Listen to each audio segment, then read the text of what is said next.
नमस्कार, मी किरण आयरे. किरण किचनमध्ये तुम्हा सर्वांचं स्वागत. आज आपण ड्रायफ्रूट्स मोदक कसे बनवायचे ते बघणार आहोत. हे ड्रायफ्रूट्स मोदक भरपूर दिवस टिकले जातात. तर चला आपण रेसिपीला सुरुवात करूया. त्याआधी काय काय साहित्य लागतात ते बघून घेऊया. तर इथे मी काजू घेतले आहेत, बदाम, मनुका आणि खजूर. ते खजूरच्या बिया मी काढून घेतलेल्या आहेत, तूप आणि वेलची पावडर.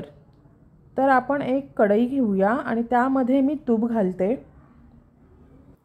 तूप गरम झाल्यानंतर यामध्ये आपण काजू भाजूया.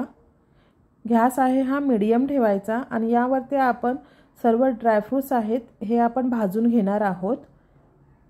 काजू भाजायला 4 ते 5 मिनिट लागतात. हे बघा, इथे कलरही चेंज झाला आहे. आता आपण हे काढून घेऊया.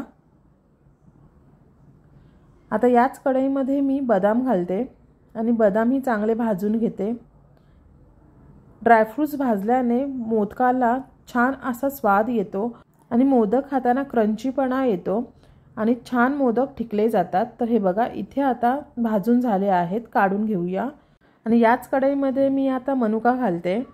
मनुका भाजायला जास्त वेळ लागत नाही. मनुका ह्या 2 ते 3 मिनिटांमध्ये चांगल्या भाजल्या जातात. तर हे बघा, इथे आता मनुकाही छान असे भाजून झालेले आहेत. तर मी ह्यांना काढून घेते आणि यामध्ये मी खजूर घालते आणि खजूर आपण भाजून घेऊया. खजूर आहे हा नरम झाला म्हणजे चांगला भाजला गेला आहे. तर हे बघा, इथे आता खजूर नरम झाला आहे. तर मी आता खजूरला काढून घेते आणि हे सर्व ड्रायफ्रूट्स आता मी थंड करून मिक्सरला लावून घेणार आहेत. तर इथे मी मिक्सरचं भांडं घेतलं आहे आणि त्यामध्ये मी काजू घालते आणि बदाम घालते. आता मनुका आणि खजूर घालते. तर हे आता आपण मिक्सरला लावून घेणार आहोत.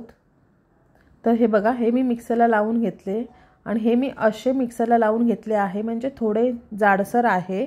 आणि यामध्ये आता आपण मनुका घालूया आणि खजूर घालणार आहोत. तर मी खजूरला थोडे हाताने मॅश करून घेते.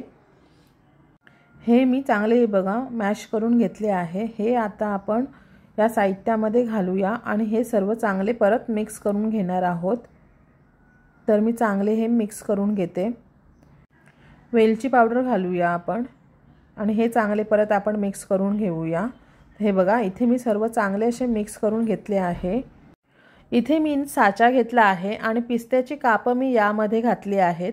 आता वरती आपण ड्रायफ्रूट्सचे सारण आहे ते घालूया आपण आणि हे आपण बंद करून घेणार आहोत. आणि इथे परत आपण सारण घालून व्यवस्थित घ्यायचे आहे.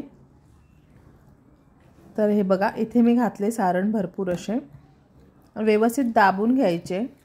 तर इथे मी मोदकाचा साचा आहे हा व्यवस्थित भरून घेतला आहे. आता आपण ओपन करून बघूया. तर हे बघा, किती छान असा मोदक झाला आहे तयार. हे मोदक खायला खूप टेस्टी लागतात. तर आता आपण हा मोदक ठेवूया आणि असंच मी एक तुम्हाला दुसरा मोदक करून दाखवते. तर इथे साच्यामध्ये मी पिस्त्याची कापं घातली आणि आता वरती मी सर्व ड्रायफ्रूट्सचे सारण लावते. जर तुम्हाला ही व्हिडिओ आवडली असेल आणि तुम्ही चॅनलवरती नवीनच असाल तर तुम्ही चॅनलला सबस्क्राईब करा, लाईक आणि शेअर करा. तर इथे आता हे बघा, किती मोदक छान असा झाला आहे. तर आता असेच मी सर्व मोदक करून घेते. तर इथे सर्व मोदक मी करून घेतले आहेत आणि हे बघा, किती सुंदर असे मोदक झाले आहेत. आणि हे मोदक करायला एकदम सोपे आहेत आणि हे मोदक भरपूर दिवस टिकले जातात.